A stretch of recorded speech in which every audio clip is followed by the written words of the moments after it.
So our next speaker for today is Professor Sitabra Sinha. He is a professor of theoretical physics and dean of computational biology, graduate program at the Institute of Mathematical Sciences, Chennai, your neighboring institute. He did his PhD from the Indian Statistical Institute, Kolkata, at the Machine Intelligence Unit on brain modeling, looking at neural networks from the perspective of physics. Following the postdoctoral tenures at the Department of Physics, Indian Institute of Science, Bengaluru, and the Division of Cardiology, Weill Medical College of Cornell University, New York, he joined the faculty of IMSC Chennai in 2002. His research interests include complex networks, neuroscience, developmental biology, and computational linguistics. That by and large covers all the interesting topics of today, I think. He's got this wide range of interests, and he will speak to us on this interesting topic of how to make an animal from zero. Right? Thank you. Thank you. All right, so Indo kind of already has covered the entire gamut of the title of this seminar. She's spoken about science, she's spoken about science journalism. So let me take you back to the first part of the title, which is the from science part.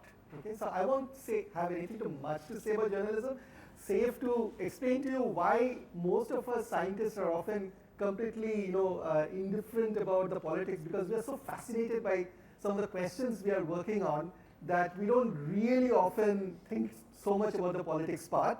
But yeah, I mean, when the shit hits the fan, of course, we have to think about the politics. But let me just tell you a bit about why we feel so fascinated about science. And one of the questions I feel obsessed about is what you see over here. How to make an animal from zero. And if you're wondering what zero is, well, we can replace the zero with an egg. Still remains the same question, right? And so I can pose this visually just by this figure. How do you go from here to here? If I show you this picture, I'm pretty sure none of you will be able to figure out what this grows into. Does this grow into a human? Does this grow into a mouse? Or does this grow into this? And yet, we all kind of start life looking vaguely something like this, right? So what is it that makes some of these things become this or become this? That's the fundamental question, right? Now, you might ask, hold on a sec, we just heard that you're a physicist. Okay, you may be dean of computational biology, but you're still by training a physicist. What's a physicist doing with this question, right? Well, physicists have this, I would say, lack of reputation of being extremely arrogant. Okay,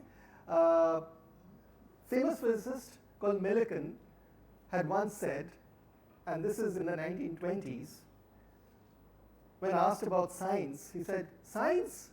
This is just physics. The rest is stamp collecting." What he effectively meant to say was that physics is all about trying to find fundamental principles. Everything else, chemistry, biology, is just about, trivia. Okay? That's extremely arrogant, especially, and Millikan was an experimental physicist. Just talk to a theoretical physicist and you'll see what arrogance means, right? But physicists bring to the table something also remarkable, which is the wide-eyed innocence of a kid. So when they enter a field like biology, they have no knowledge whatsoever. They're just trashing the biologists. Oh, biology is too important to be left to biologists, right? But of course, there's no zilch about biology. Okay, sometimes it works out very badly, right? By the way, word of caution: I'll be bad-mouthing biologists left and right in this talk. But believe me, all of this comes from, having a decades of practice of trying to stick it to my wife, who's an experimental biologist, right? So the domestic quarrels kind of coming through. Whenever I give a talk where I'm trashing biologists left and right, people know last night I must have a tremendous quarrel with my wife. So, take it with a pinch of salt when I say, okay, biologists know zilch. I don't know, I have great respect for them. Okay? It's just I'm trying to like stick it to them a bit. So,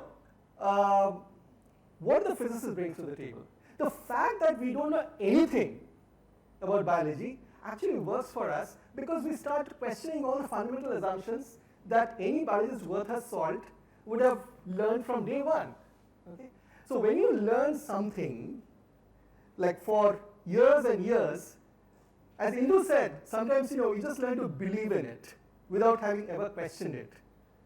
A physicist brings fresh air into that mix because when a field was just born, there were lots and lots of differing viewpoints, right? And for whatever reason, sometimes just pure accident, certain viewpoints tend to get accepted, other viewpoints tend to get washed over, right?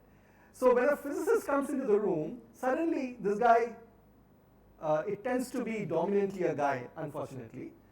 Physics is still very, very, gender unbalanced. We'll start asking questions, why not look at it this way? Why do we consider just two sexes? Why not consider, three sexes? Or n sexes for that matter? Why just consider bisexuality, right? And so you have all these kinds of questions that the physicist brings in, and the biologist initially says, oh, nonsense. Then after a while says, oh, maybe you have a point there. And very soon you start talking to biologists, and of course the best collaborations are when you kind of come to a middle path, right? And so my journey of development biology began because, as so often happens, I had a PhD student who went to some conference, came all fired up with enthusiasm and say, let's work on this question. And usually when you're an advisor, you say, yeah, but I don't know anything about it. So my student said, when has that ever stopped you from doing anything? I said, fair enough point. So let's start learning together. And essentially what I'll tell you about is my exciting journey in finding things out. Okay? All right, so I'll show you a video which kind of captures beautifully the magic of development. So what I'm going to show you is basically an egg of this fish, the zebra fish. It's called zebra fish for obvious reasons, right? Because of the stripes. And it will start from a single cell. That's basically your egg. So the egg is just a cell, okay? It just happens to be fertilized by a sperm, right? And that egg will gradually grow into something resembling this by dividing continuously. So from one cell you get a 2 cell, 2 cell to 4 cell, 4 cell to 8 cell, 8 cell to 16 cell. So initially, you will see that it just looks like a huge mass of identical looking cells, just forms a big clump. It reminds you of something from our epics. It's like that big mass of cells that the Kauravas came from. Okay? Huge number of cells. Okay? If you know your epics, it kind of inevitably reminds you of that. Okay? But then at some point, some of the cells start looking different from other cells. And that's what we call differentiation. Okay? And eventually, you see that this round shape starts becoming elongated. And then some part becomes clearly the head, another part becomes the tail. Eventually, towards the end of this movie, which is, okay, so this means hours post-fertilization. So 85 hours post-fertilization, it will start looking vaguely something like this. Okay, so let's take a look at this movie. I hope it runs. Fingers crossed. Oh yeah, right. Okay, so part of this beginning part of the movie got washed out, but you can see, right? So this is the, yeah. Oops. Okay. All right. Please let me know if I'm blocking anyone's view. Okay. So you can see, right? It's still kind of round, but some rim-like thing is, taking shape. And guess what? It's this rounded part which is actually going to get absorbed into the body, and it's this rim part which is actually going to become the organism. So you can see that, so this is basically the spine, the backbone, okay? So then this is the head, and you can see the tail kind of disengaging from this round yolk-like part. Eventually, you will see something which looks like a eye hole developing. Now you can clearly see, right, the fin part of it, or the tail part of it. And at some point, you'll see that the heart starts beating, so the circulatory system is taking shape. And this is, by the way, telling the, how many hours have gone past after fertilization. So this is like at 53 hours, 54 hours. And so yeah, so that's your circulatory system, that's your heart, which is like, now starting to work. And you can see that various parts of it is now starting to twitch. And then eventually towards the end of this movie, you'll see that it's starting to move. Okay? So it's kind of confined within some kind of a chamber. That's why it can't like swim away completely. But you can see like by the 85 hours, it is starting to look like the baby of something which vaguely resembles this. Right? And the big question we ask is, how do you start from that round cell you have at the beginning? It's a sphere, essentially, and get something which looks nothing like a sphere at all. Right?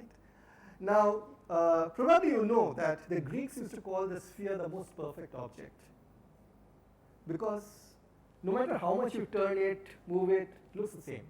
So it's got perfect symmetry. Right? And so, according to them, you have this perfectly symmetric object, and yet, in order to get the animal, you need to break this symmetry and get something which looks like this. So this is just 16 hours after fertilization, and by the way, this is completely different organism, but you have the same mechanism going on, where starting from a perfectly symmetric form of a sphere, after the sperm enters the egg, it kind of breaks this perfect symmetry so that you have this axis along which your perfect symmetry breaks into something where you can clearly tell apart this end from this end, right? And so, from a physicist's point of view, the question we ask is, what allows us to break this initial perfect symmetry of the egg and get an organism which is clearly non-symmetric? So, for example, if you look at the human body, I mean, there are certain symmetries, but this part of me looks very different from this part, right? Internally also, okay, so externally it might appear that this, if I draw a line like this, this part looks like this, but internally it's quite different. The heart is here, but we don't have a heart here, for example. So there are lots of symmetries which are broken to get the organism.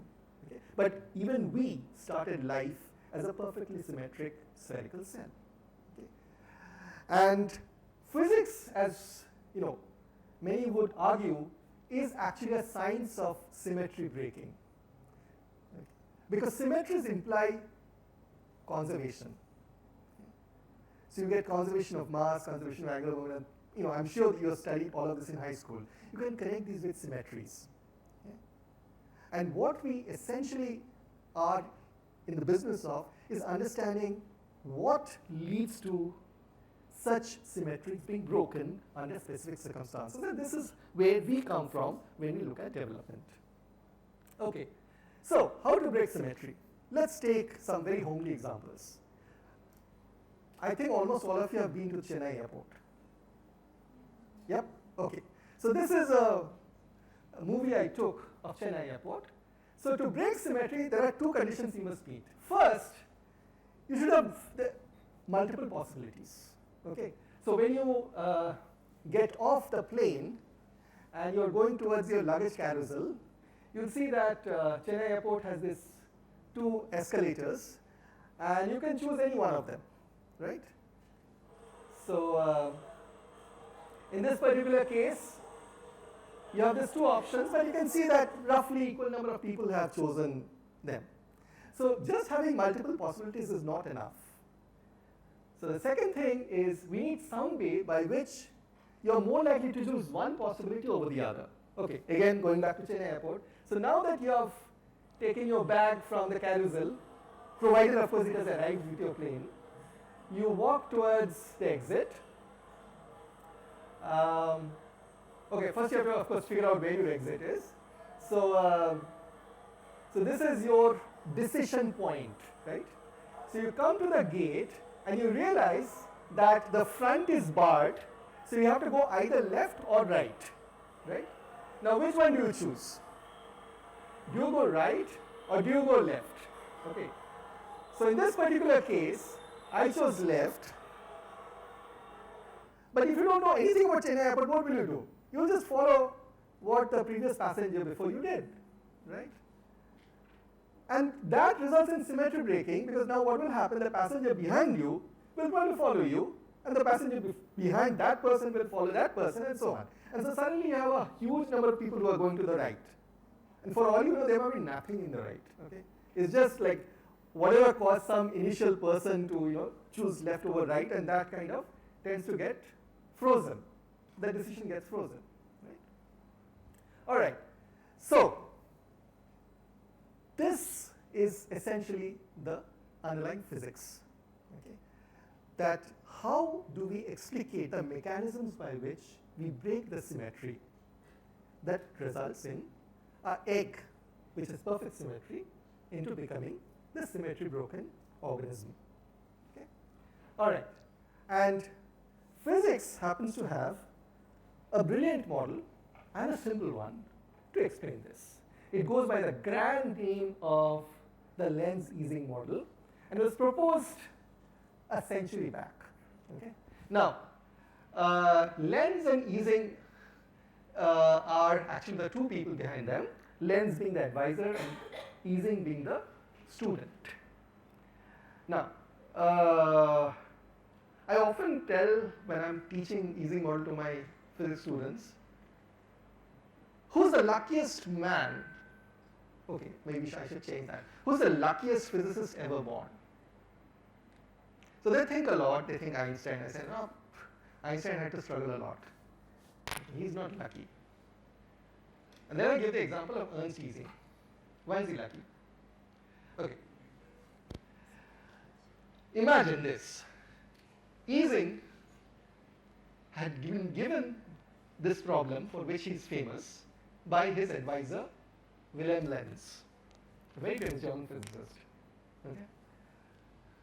The irony is, people mostly know it as the Ising model. Okay, I'm one of the very few people who still uses the name of the advisor. Most of the time you'll see this model mentioned, it's called simply the Ising model. Okay? But it's a problem which actually Lenz had given to Ising. Number one, okay. His name is forever associated with the problem that his advisor had given him. Two, he came up with the wrong solution.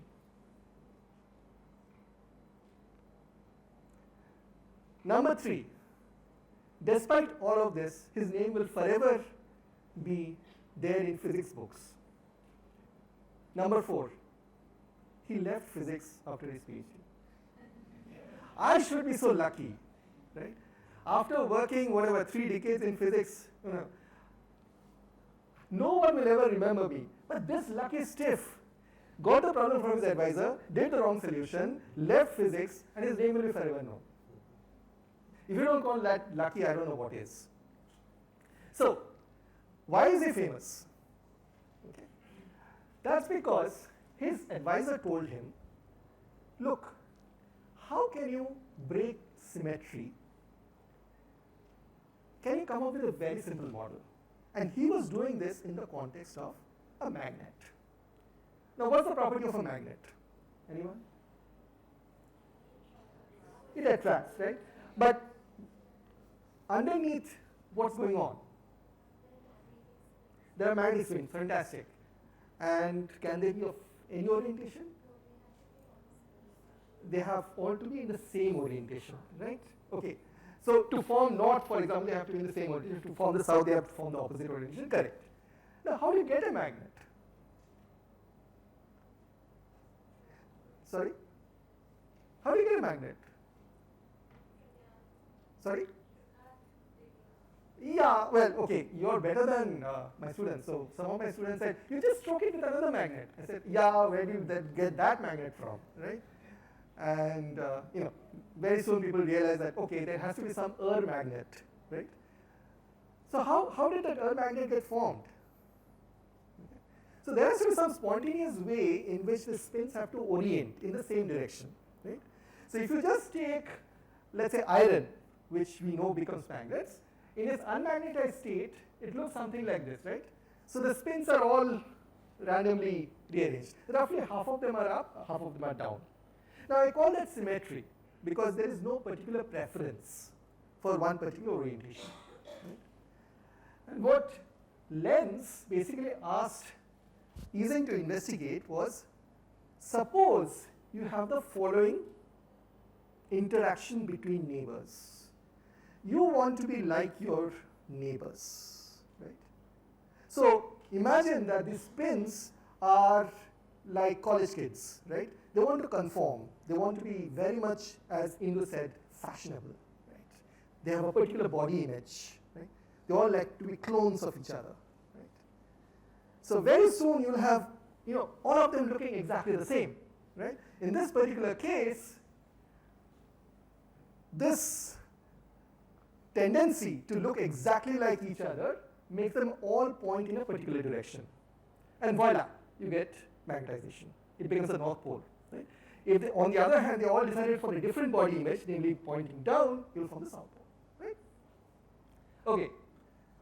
Now, this is when people want to be like each other. Now let's bring in a lot of social media noise in it.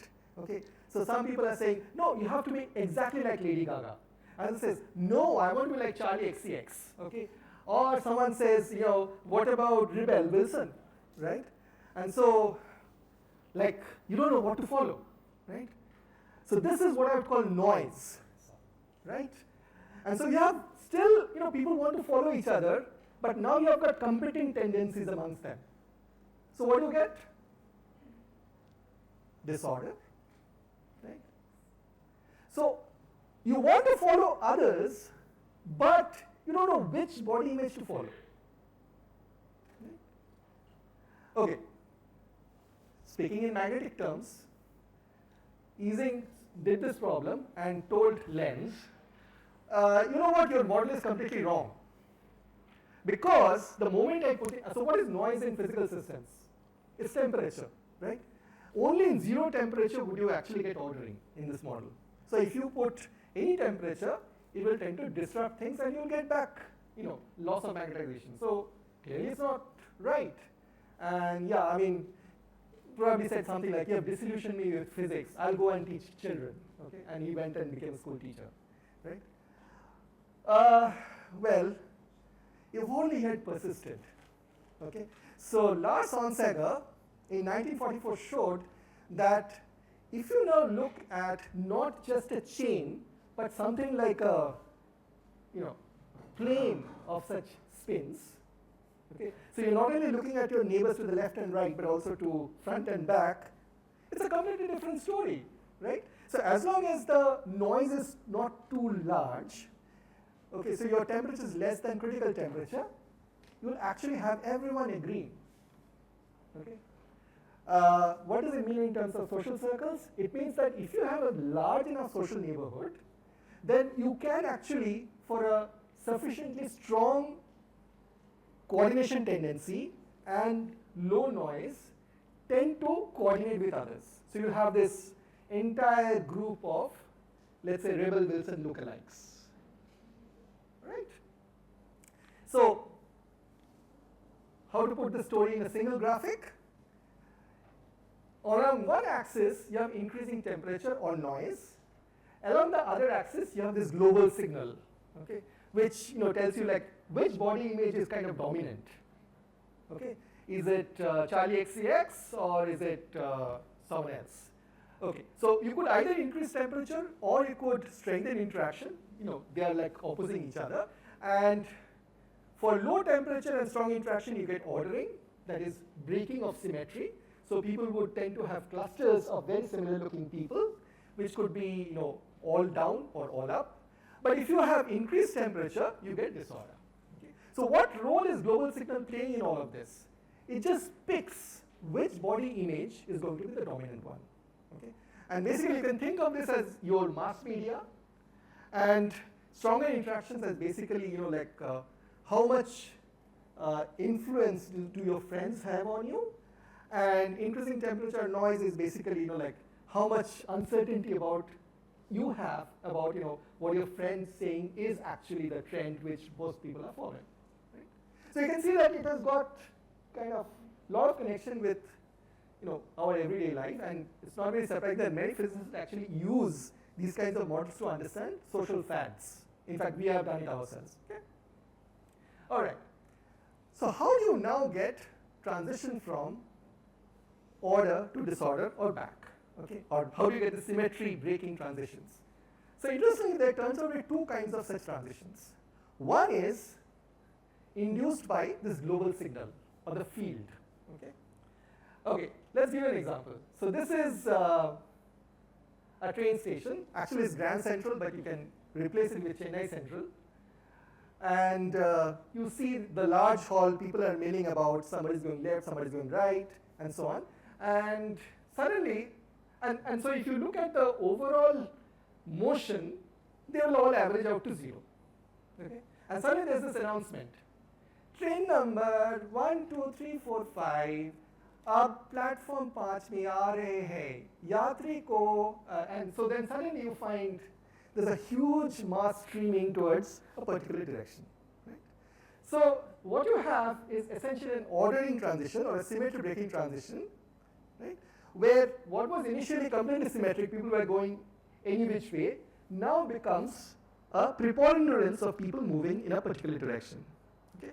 And that's basically triggered by this global signal, or what we would call the field. You have another one.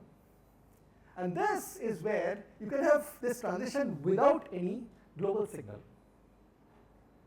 Okay, I don't know about you, but when we were kids, we had a very favorite game. Couple of us will stand in the bus stop and very intently look at the top of a tree. 5 minutes after doing this, and I grew up in Calcutta, by the way. So if you're from Calcutta, you know what I mean. 5 minutes of doing this, and sure enough, one person will do, "Ki hoche dada?" And you just keep quiet, shh, and keep looking. And few minutes later, another person will join. Huh? And then some others will join. After 10 people have joined, you quietly remove yourself from that scene. And you'll very soon see a huge crowd has joined. And nobody has any clue what's going on, of course. Okay? This is a wonderful example of what we call a self-organized transition. There's no field, there's no signal, there's absolutely nothing going on at the top of the tree. Right?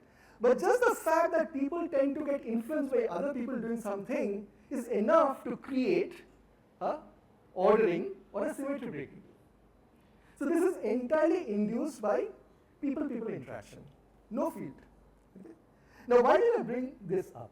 Because in the developmental biology, you actually have an analogy of the field and you have an analogy of this people-people interaction. The field stands for what we call morphogens. These are chemical molecules which kind of tell the cell what they should become. Should they become a muscle cell? Should they become a kidney cell? Should they become a liver cell? And so on. And I'll go into this. What is the cell-cell interaction? The cell-cell interaction tells you that suppose, by mistake, you got the signal that you should become a muscle cell. You look to your left, look to your right, and find that your neighbors are becoming bone cells. Okay, and you start getting, maybe this is the wrong signal. Maybe I should become a bone cell. Okay, so both are very important. Okay, and this is what physicists bring to the table when we're trying to understand developmental biology. Okay, so it's a good point to take stock of where we are. So what this means is that, see, this is a model which is purely obtained from physics. This is developed to explain magnetism. Okay? And yet, we can take the essence of this model and understand developmental biology. Another bunch of physicists will use this to understand polarization in society. Another bunch will use it to understand why do market bubbles occur, because people tend to follow each other. And that is precisely where the power of physics lies.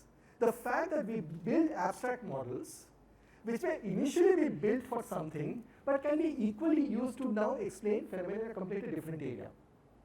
Okay? As one of my economics colleagues once famously said, physicists actually believe that they can explain what's happening in the world trade by giving a model for the local tea shop quarreling.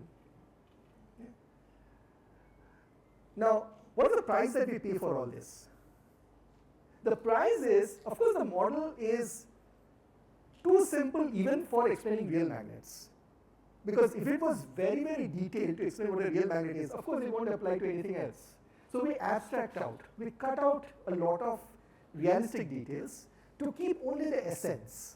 And once we have the essence, it becomes general enough to explain a whole lot of phenomena where the problem can be reduced to one of how the initial symmetry is broken. Okay?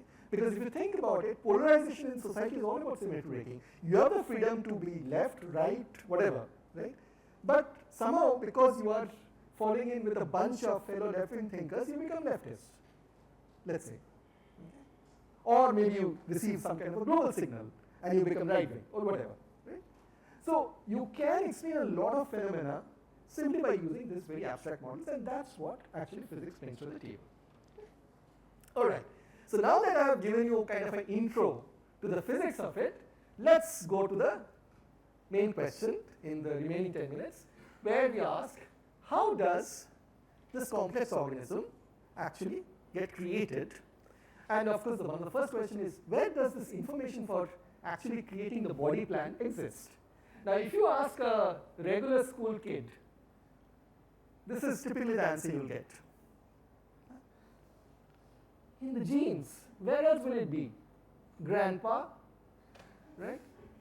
Okay. So, okay, you know, it's one of those answers which is kind of right, but you can clearly make out that it's a very superficial answer. Why? Well, for one thing, genes which is there in our genome only code for certain molecules known as proteins. Okay? They don't tell you how you will look. As the biologist Sidney Brenner once famously said, has anyone actually ever read the human genome? No. Only computers have read it. And if you take that human genome and go to a doctor saying, doctor, here I have these two genomes. One of them is for me, and one of them is for a chimpanzee.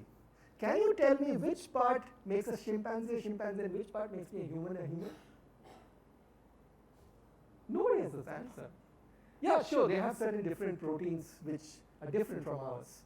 But from proteins to say that a chimpanzee would walk like this and will have lots of hair, it's not clear. Okay? So there's a huge gap. So yeah, the kid is technically correct. After all, everything is in the genes. But that's like saying that, if you understand how elementary particles work, you can explain why there's a riot in city X. Okay? Yeah, sure, human beings are made out of elementary particles. But that doesn't mean a particle physicist will be an expert on rioting or a sociologist. Right? So, this is how biology sees it. Okay? And wife baiting time. So I tell my wife, the problem with today's biologists is this picture was actually given by physicists. Molecular biology arose because a whole bunch of physicists who kind of thought, okay, now that the quantum revolution has happened, another reason to look up quantum, Hindu said, right? Now that the quantum revolution has happened, all the basic problems of physics are done. How wrong we were, right? And let's go into biology.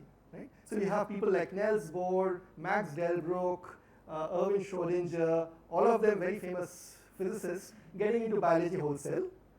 And what they came up with effectively was the molecular biology that we mistake as biology today. Okay? And what was this very simplistic picture? So this picture was like this. So you have a genome, which is basically this DNA molecule, and then this DNA molecule is transcribed into the RNA molecule, and the RNA molecule is then translated by machinery called ribosome, and this is what Venki got the Nobel Prize for, to figuring out the structure of ribosome, to make proteins, which are the workhorse of our body. Proteins are basically the engines of creation in our body. So the instruction is in the DNA, and the protein, so we can think of DNA as the legislative and the proteins as the executive. Okay? So this very simple picture has ruled the roost for like close to 70 years now. Okay, ever since Francis Crick and Jim Watson gave this Nobel Prize winning discovery. And we now know it's just way too simple. Okay. Why? Okay. Let's just see, is there enough information in the DNA to create this body? Okay. This is the only slide, or this and the next slide, the only slide which will have some numbers. And I'll bring these numbers with a specific thing, because Indu talked about quantitative thinking. Okay? And if you're going to go into science journalism, or any kind of journalism, quantitative thinking is a fantastic skill to have. Why? Because instead of like speaking for hours about does DNA have enough information or not, I can just give you simple numbers, and you can just compare these numbers and see my argument much better than I could say it using words. So, the DNA is made out of this simple elements called nucleotides, and there are just 4 types of nucleotides. Okay? Now, using binary code, okay, if I want to distinguish between 4 elements, I can use this numbering. I can call them 00, 01, 10, and 11, because there are 4 different types of nucleotides. Right? And given that the human genome has about 3 billion base pairs, what is the total number of bits? It will be 3 to 10 to the power 9 times this 2 bits, so that's 6 billion bits, which kind of roughly translates to 750 megabytes. Anybody has any idea what 750 megabytes correspond to? It's like a movie, not HD. Okay? If you have a movie in your computer, just look up how much memory it's taking up. It's about 750 megabytes. Okay? So you would say that, okay, this is the amount of information a DNA keeps, a regular Hollywood movie, right? Okay. Now, suppose I want to hook up the brain. Okay? How much information do I need? The human brain has 1/10 of a trillion neurons, right? So to encode all the information that is necessary to hook up these neurons, I need 10 to the power 22. That's 22 zeros following this one. It's so big, I have to come up with a new name, zettabytes. So it's about 1.25 zettabytes. And just for reference, the annual global internet data traffic, the total annual, everybody using how much internet data traffic over the entire year of 2020, remember this is in the middle of COVID, so people use the internet a lot, is 3 zettabytes, right? So we are talking about roughly half the annual global internet traffic in the peak year in which people were using internet. Roughly you need that much information to hook up the brain. There's no way the DNA can actually contain all that information, right? So to say that DNA explains everything about how we are created is misleading, to say the least. All right. Moreover, each of the cells in your body has exactly the same genome, and so therefore the same genetic instruction. So how do you have some of them becoming neurons, some of them become liver cells? So the question is, how do they differentiate into nerve cells, liver cells, and so on? They have the same instructions. So Conrad Worthington, who was a biologist, but an enlightened one because he used to talk to physicists,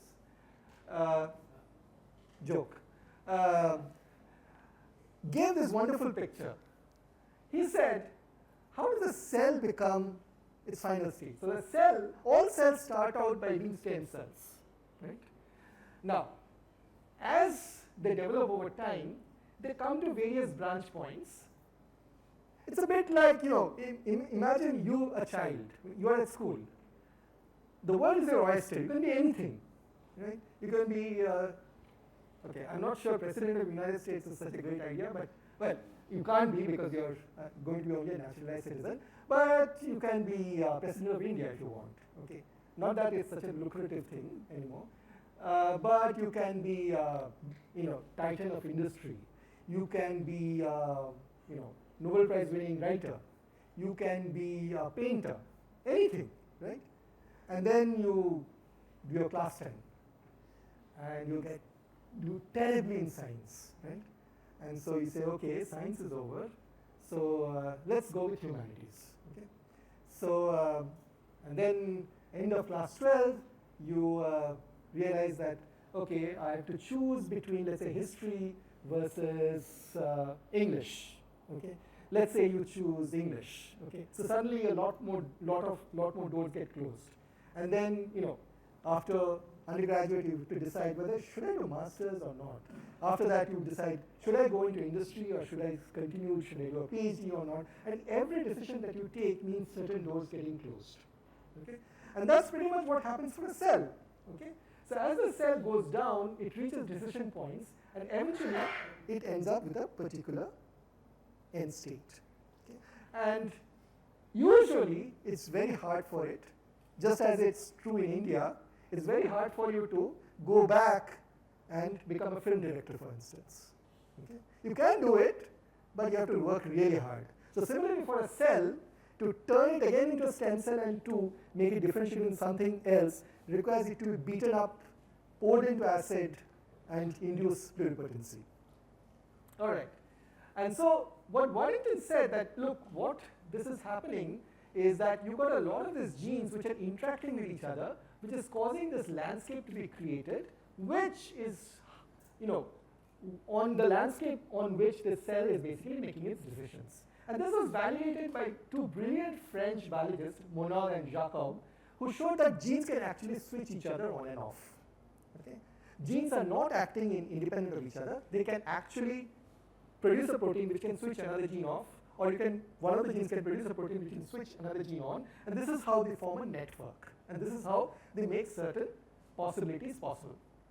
And question 2, how do the cells in different positions know their correct fates?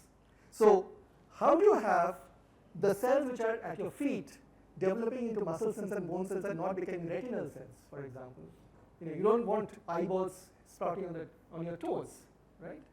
And so this is where physicists really came into their own. So they showed that you can come up with various mechanisms by which the cells can make sense of where they are. You need to know where you are. How do you know where you are?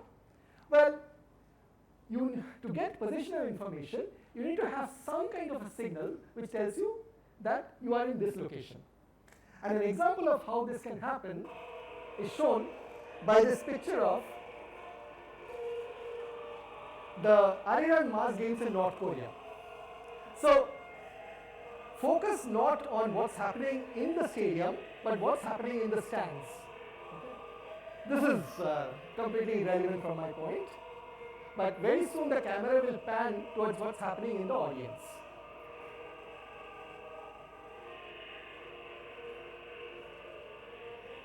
Okay, come on. Yep.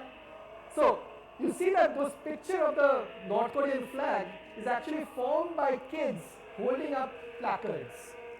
Okay, and then they change the placards and you get a completely different picture. Okay, and by just changing the placards one after the other, you can actually form these beautiful pictures. Question: how does each kid know to hold the correct placard? That's because when they entered the stadium, looking at their seating plan, they were given particular placards. Right? And so this is precisely what the cell needs. Some kind of information that if you're here, you need to hold this placard, namely you need to implement this particular genetic program. Okay? And so this, in the case of the cell, is done by the chemicals known as morphogens. So the morphogen diffuses from a particular area, and depending upon, they become weaker and weaker as they diffuse away from the source, and by just looking at the concentration, you can tell how far are you from a particular point. So, to know how far am I from in this room, I need to have a reference point. Let's say I have my reference point as at the door. And now I measure, okay, how far from this door am I? Okay? So if something is decaying, just by looking at the concentration, I can see how far am I from the door. And this is how this is done, and this was proposed by the scientist called Louis Wolpart. Okay? And so now, combining the picture of Waddington and Louis Wolpart, I can actually come up with a beautiful picture where I can say that, look, I have this landscape where the cell can actually take up these different fates, let's say blue, white, and red. But depending upon the morphogen, I can have either the blue dip or the blue fate becoming more deep, or the white fate becoming more deep, or the red fate becoming more deep.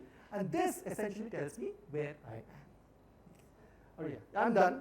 So I will stop at this point, and let me just thank the people who made this possible. So I didn't get into our own work, but this is essentially the starting point of our own work on understanding tissue patterning, understanding how actually animals become what they are. And I'd like to just end by thanking Chandrasekhar, the PhD student who actually got me kicking and screaming into developmental biology, and my colleague at the institute, Dr. Shakti Menon, who's been my partner in crime in most of these projects. So thank you for your attention.